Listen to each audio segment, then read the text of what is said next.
Good day, folks, and welcome back to Merton Hyundai and Ed's Garage. Today we are looking at a 2022 Nissan Qashqai SV all-wheel drive. Now, before I get started on this vehicle, I have been told a couple times that I'm being too biased because I'm a Hyundai salesperson. So I promise you I will try to do my absolute best to be open and not to be biased about this vehicle because it is a Nissan. I'm going to do my best. Bear with me. Anything that I have a problem with, I will point out and give you some sort of explanation as to why. So I'm not just going to willy-nilly pick it apart. There is some things I do like about this vehicle, and I'm going to go over all of the features about it with this and try to be as open and reasonable as possible. So don't hate me if you're a Nissan fan. I will say right up front, I'm not a fan of this vehicle, but there are elements of it that I do like. So let's start at the front. So what we're looking at is the SV trim. Now this one has the 2.0 liter 4-cylinder. It's mated to a CVT. Now the CVT in this vehicle I really don't like. It is a belt-driven transmission, but these engines apparently are quite good. So combination of the engine and the CVT does make it a very fuel-efficient vehicle. Now, having a look at the front, now this one has a projector headlight and reflective, looks like a high beam. You got the daytime running lights here. Those are pretty cool. Looks like, I have no idea what that is. So these vents actually don't do anything. But it's got the Nissan badge here, which looks like it actually hides a radar system. So we're going to check for that in the system. Now, up in the windshield, we are seeing a camera there, so that'll be for the forward-facing camera system for autonomous braking and such. So we'll look at the features there, learn a little bit more as we go. Coming around the side here, we've got aluminum alloy wheels. That's good to see. This one has 17-inch. Now these tires are, let's see, all right, so they're Falcon Sincera.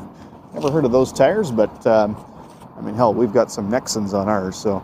Marker lights on the mirrors, that's good to see. No blind spot monitor though, at least not there. Let's see if they put that on the inside. Ah, there it is. There's the blind spot monitoring right there. This one does have proximity entry, so that's the push button for it right there.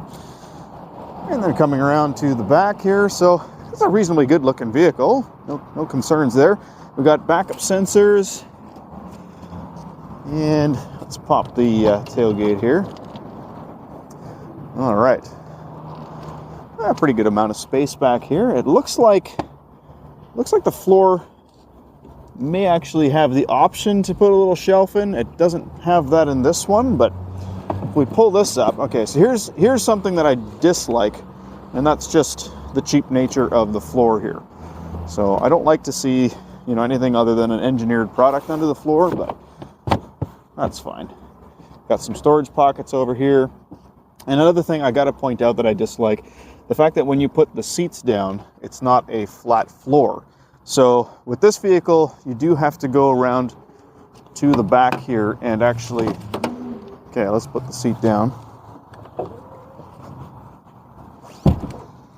All right, so as you can see, yeah, the floor is actually higher. Now, if it came with that shelf, that wouldn't be a problem, but I guess that's in a higher trim level or it's an optional feature. Now the parcel shelf here, or yeah, some people call it a hat plank, does appear to be removable. Yes, there we go. So those just pop off, and then you can just take that right out there. Now, this doesn't fit on there. I've already tried, so it's not designed to kind of take up that space. But yeah, so that's how that all works. So pretty good amount of space back here. It's actually, if I remember correctly, it's something like 680 liters of space or something like that, so pretty reasonable. Now, these actually do have a pretty good all-wheel drive system. It is a semi-predictive system, so it can actually apply power to the rear wheels right away under acceleration if necessary, so pretty good system. All right, so I just moved the vehicle over here. Let's have a look at the back seat space. All right, so it's a little tight, but it's not terrible. So this is in a slightly higher class than, for instance, the Hyundai Kona. This, of course, is a tiny bit bigger, but I wouldn't say that the back seat is dramatically larger, maybe a little bit wider. but the storage space is definitely better in this vehicle. All right, so we've got a nice cushioned armrest here. It's got a little bit of stitching here. Some piano black, but that's no big deal. It's a small amount. So that's actually a pretty comfortable armrest, as is the center one, nice and cushy. You got the cup holders there, and this actually does lock in before flopping down on the seat. So it's not too bad. I gotta say the seat base is quite low though. My feet feel like they're very high. However, we do have a good amount of space underneath the seats. So that's pretty good to see. You've also got vents here. The seat backs themselves are soft, so that's one thing that you'll find in a lot of manufacturers. They don't really take into account, you know, small children kicking the back of the seat. So if I were to back here and I push my knees in, or if I were kicking this, the driver would very easily feel that. So that's too bad. But otherwise, pretty standard back here.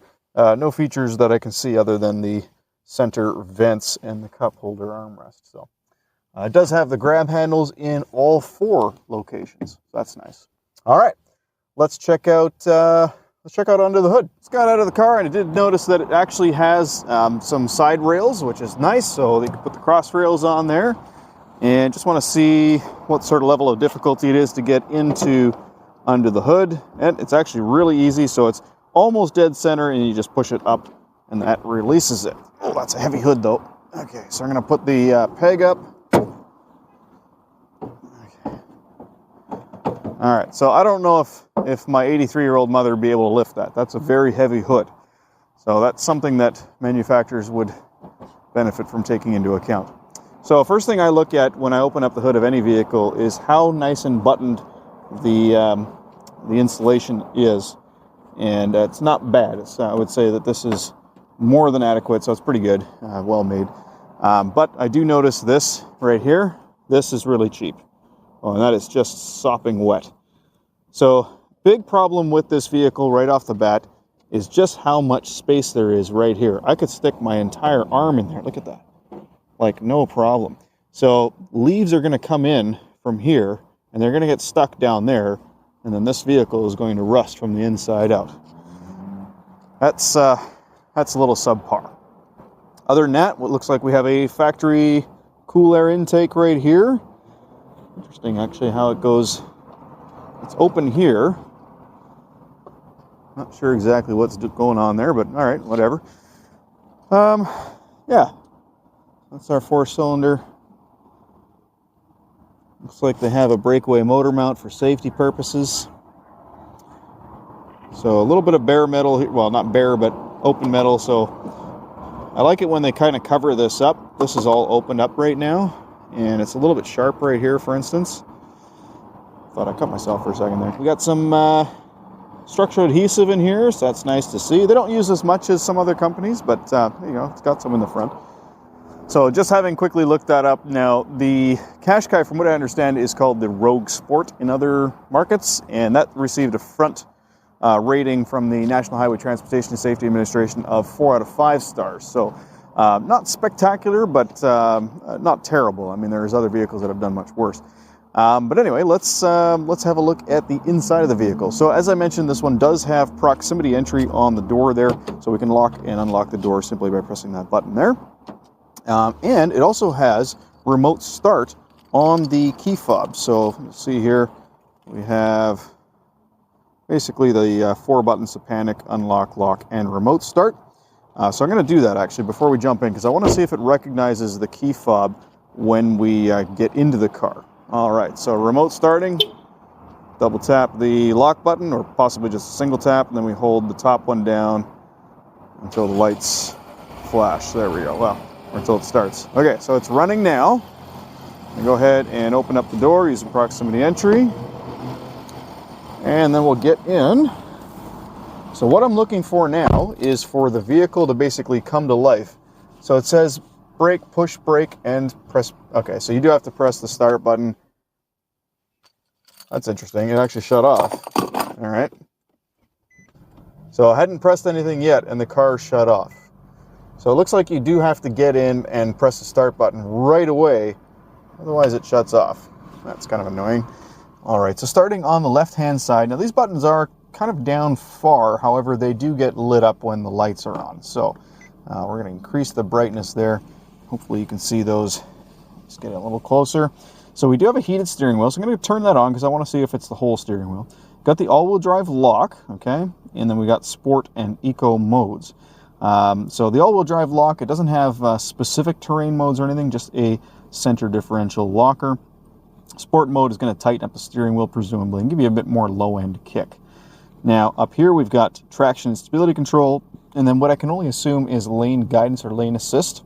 Yeah, that is lane keep assist. Unfortunately, in this vehicle, it's only... sorry, I was looking at the screen there.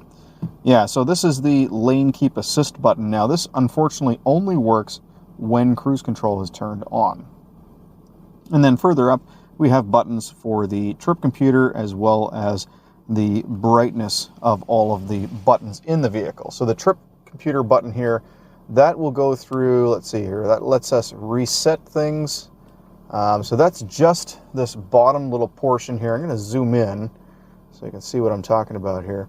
So as I press the trip button, I can go from trip A, trip B, and then back to your digital or your odometer there, which this vehicle has 2,100 kilometers on it. So yeah, a trip button over here just for that little section on the bottom right-hand corner. Kind of odd that they didn't just incorporate that into the buttons on the steering wheel, but that's a bit of a gripe that I have in itself, which I'll talk about momentarily here.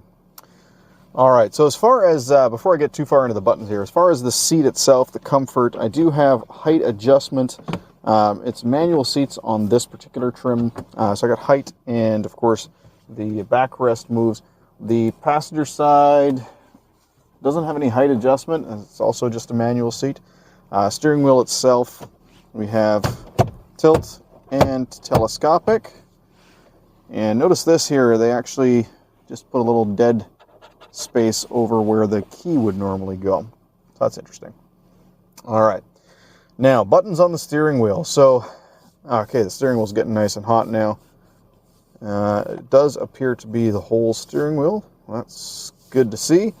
So, these ones here, let's see, you got your volume buttons, and then you've got the up and down buttons here. So, on Hyundais, I often remark at how nice it is that everything on the left side is just for the infotainment screen and everything on the right-hand side is for drive and for trip computer. On this vehicle, these two buttons, of course, are for the volume. This one here looks like it's going through a couple of different screens on the trip computer. So yeah, this allows me to go kind of navigate, just zoom in again here, navigating the trip computer screen. So I'm going to start with, let's see here. So this is back where we were. So we got fuel economy 1, fuel economy 2. And then I can reset it by holding down this OK button. So I'm going to do that now. Okay, reset all. There we go. Okay, now, and then you'll notice under here, the next and previous, that's for the radio again. And then the back button appears to also be for the radio. So I'm not sure if this does anything on the radio, but I'll work on that. All right, so if I press the right arrow button, it shows me Bluetooth audio. And then okay, I hit the OK button. I can switch through the different sources of music. Okay, so these buttons allow me to go through what's on this screen, but then the center button chooses the music source on that screen. Okay, so next button over, if I hit the right arrow, it takes me to the steering assist.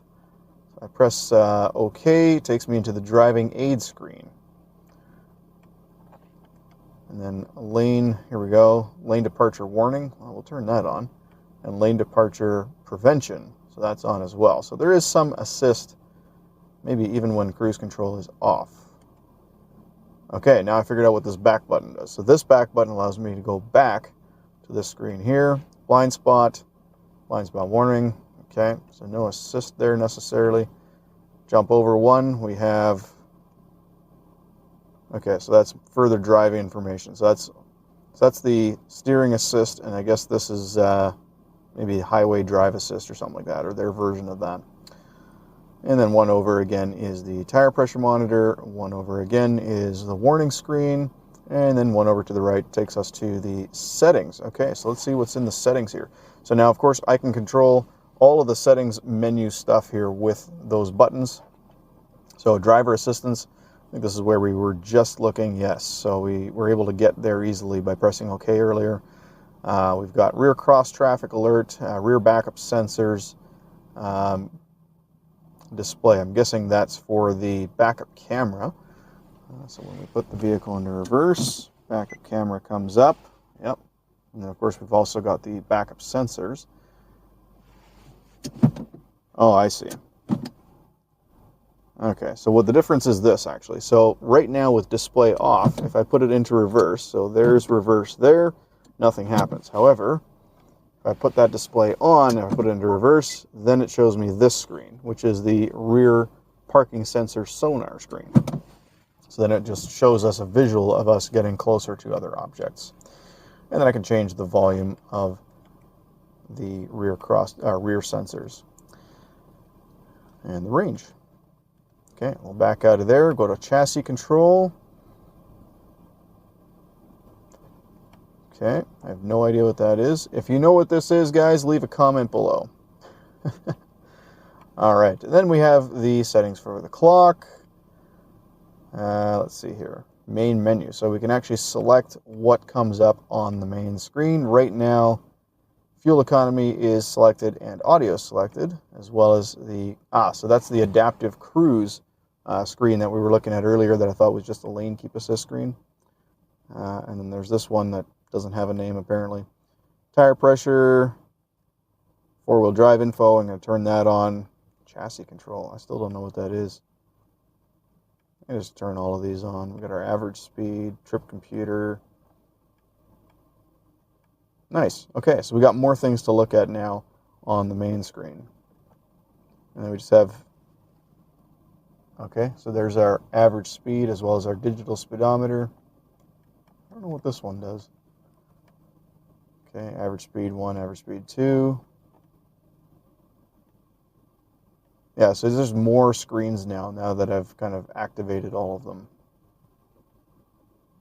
All right, so here's our all-wheel drive screen. I want to see if when we put it into drive and we start to move, let me see what it does here. All right, so right now, everything's 100% front-wheel drive. As soon as I accelerate, see that? So it does have that predictive system where it transfers power to the rear wheels right away under acceleration. That's really good to see. And then this chassis control thing, I have absolutely no clue what that is. And there's that sonar screen again.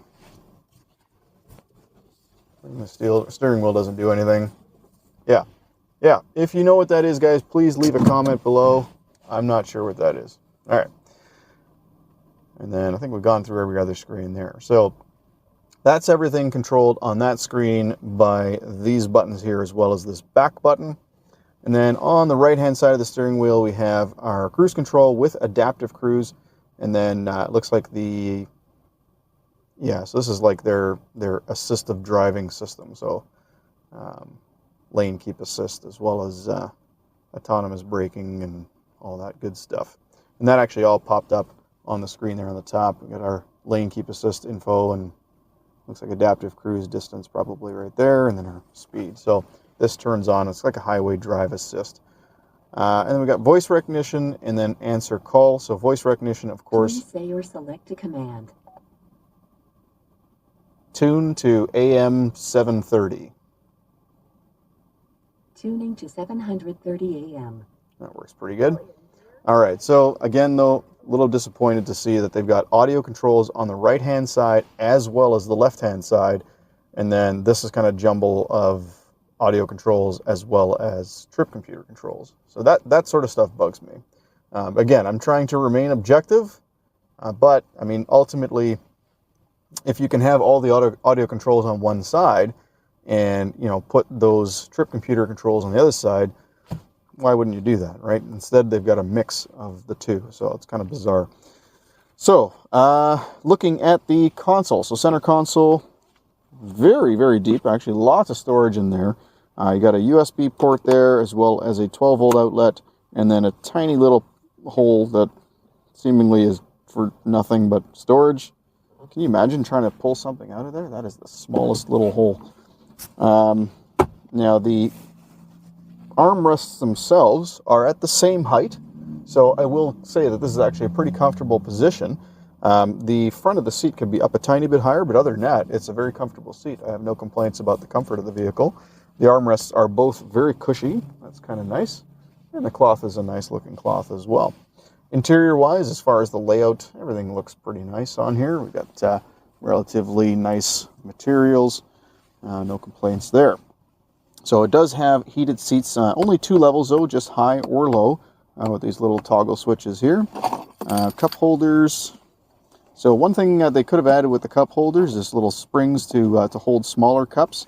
But honestly, they are quite small cup holders, so if you have a big cup, it may actually not fit in there. We do have a power e-brake. So one of the tests that we're going to run here is to see if the e-brake turns itself off when you put the car in drive. So we'll quickly see if it does that.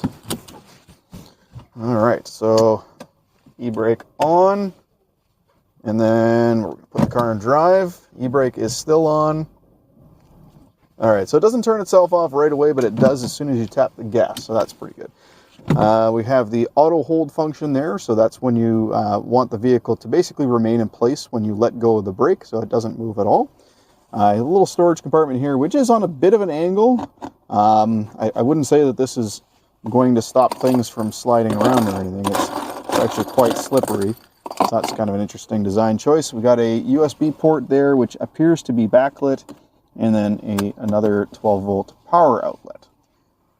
All right, now of course that USB port is what you would use to connect to Apple CarPlay, which it does have, or Android Auto. Unfortunately, it is just a 7-inch screen. And is the screen non-polarized? Yes, it appears to be a non-polarized screen, so that's good. Now you do have dual zone automatic climate control with, looks like the front defrost is probably automatic. I imagine it's got the sensor for it up there. Let's see if it's got the auto. No, it doesn't appear to have automatic recirculate, unless that's a setting that's just not enabled. But I did go through the settings. I couldn't find it anywhere in here. There doesn't really appear to be any settings for the climate control in here. So yeah, it doesn't appear to have that. But yeah, at least it's got the dual zone automatic climate control with the synchronization here as well. So, all right, we're going to skip the screen for a moment. We'll look at some of the other stuff here. So we got automatic or a manual mirror, so that's for your dimming there. You got a sunglass holder here. You got your buttons for your interior lights. These little lights here, little map lights. There's another light back there for the interior that can be enabled and disabled. This one is equipped with a sunroof. Let's see what the options are here. Can I push it up? No. Okay. So it does tilt. You have to push the button forwards to tilt it, and then backwards if you want to open it. Let's see how far it goes open. That's pretty good, actually. So it goes about, looks like about 8 inches open. It's raining, so I'm going to close that. And it is automatic, so you just push it and release it, and it closes. And of course, it's got the cover. Sun visors. They both have mirrors and they both have lights. Do they slide? Yes, they do. I assume this one is the same. Yeah, that one slides too, so that's good. Well, that's actually a pretty hefty sun visor, actually. All right, so last but not least, we have the screen. Now this is only a 7-inch screen, so it's a bit small, and it's pretty easy to use. It's quick enough. Don't really have a problem with the screen or the layout so much. Nothing too fancy about it. At least it does have Apple CarPlay and Android Auto, which is nice to see. No built-in navigation on this particular trim level. As far as the stereo goes, let's see, we've got our AM stations down here. Can we put, see, that's a little disappointing. So the AM stations and the FM stations have their own presets, as does the Sirius XM satellite radio station. So you can't have a mix of presets. You actually have to switch between the different ones. So that's a little disappointing. Phone screen here, we've got text messaging, so you can actually have text messaging via Bluetooth. Not sure if it does. Let's see here. Yeah, I'm not sure if it does the voice recognition for text messaging, but of course you can do that with Apple CarPlay, Android Auto, so it's not really a concern anymore. In the setup under sound, we have, let's see, bass, treble, mid, balance, fade, bass enhancer, speed sensitive volume, which you can adjust a little bit. So no sound, no noise reduction, unfortunately. But other than that, it's got all the settings you need. Let's go into. There's not a hell of a lot here more to go into, is there? Let's check the camera settings here. So you can turn on and off the backup camera lines. Okay, so that's nice. So it's got the dynamic steering lines. Screen is not terrible. It's not great. It's kind of okay. Slightly above average, maybe average, above average, around there. Display settings, so you can adjust the brightness and contrast, tint, color, black level of the screen. So it looks like, I mean, it could go a little brighter. It is quite dark. But yeah, it's not much of a setting to go that much brighter. So yeah, just kind of average for the backup camera. Apps, there's our Android Auto app. Now that'll work once you've plugged it into a USB connection. It's funny, it doesn't say CarPlay there. I have to assume it's got CarPlay. It couldn't possibly not have CarPlay. So check that if you're interested in this vehicle and you need CarPlay. Make sure it's got it, because I don't see the option for it, but I'm pretty sure it's there. It's probably only showing Android Auto only because that's what I've connected to, because I actually wasn't sure, so I had to test it. We've got our connection screen here. This one does have built-in Wi-Fi, presumably for things like software updates and whatnot. So yeah, this can connect to Wi-Fi. And then, of course, it has the ability to play music from a USB stick through that same USB port. We've got ring volume, outgoing volume, and then under info, system information. Looks like you can do a software update. Yeah, it's going to be through Wi-Fi, which is cool. And then vehicle data transmission. Interesting. So you can actually have the vehicle automatically send data to Nissan for like various purposes, like problems and whatnot. So that's pretty cool. We'll leave that on. Nice. All right. And it's still got a CD player. Look at that. How many car companies still have CD players in their cars? Now, having said that, some people may consider that a feature. I don't know why you'd want to use CDs when you have so many other ways of playing music available to you.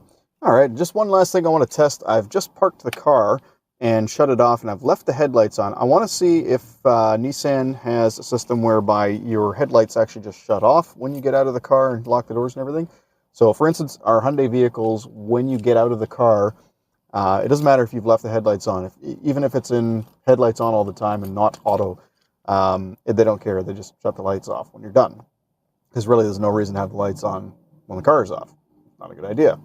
Now, if you said, well, yeah, but what if I want to have some light in front of me for a period of time or whatever? You can still do that with a Hyundai. You just turn off the car and then turn the headlights on. So you would turn them off and then turn them on again. But let's see if this vehicle is smart enough to shut the headlights off when they're in the headlights on position. All right, so we'll know right away as soon as we shut off the car and open the door. No. All right, so they do stay on. You do need to turn them off, unfortunately. So that's kind of annoying. Now you might say, well, why would you do that? Why wouldn't you just have it on automatic? But the reason you'd want to do it is because on automatic, you don't have taillights in the back during the day. So if it's raining or snowy or foggy, you want to have taillights on during the day. And when it's an automatic, they don't turn on until it gets dark out. So that's why you'd want to do that. But anyway, moving on. All right. Well, I think that pretty much concludes it. Yeah. Is it my favorite vehicle? No. But is it a bad vehicle? No, not really. I mean, there are better vehicles out there. I haven't really got much bad to say about it. There are a few things that bug me about it. Again, I'm trying to be as open as possible here, but Nissan's warranty is also, it's a little bit lighter than ours as well. 3 or 60,000 K, 5 year 100,000 on the powertrain. They've had a lot of issues with those CVT transmissions, but I imagine they've weeded out all of those problems already. But it is still a belt-driven CVT, and if you're a driving enthusiast, it's not the vehicle for you. But otherwise, yeah, reasonable vehicle. thank you so much for watching, guys. I appreciate the support and the comments, and don't forget to hit like and subscribe if this video helped you out at all. But yeah, don't hate me for not liking Nissans as much. All right, thanks so much for watching. Have a wonderful day.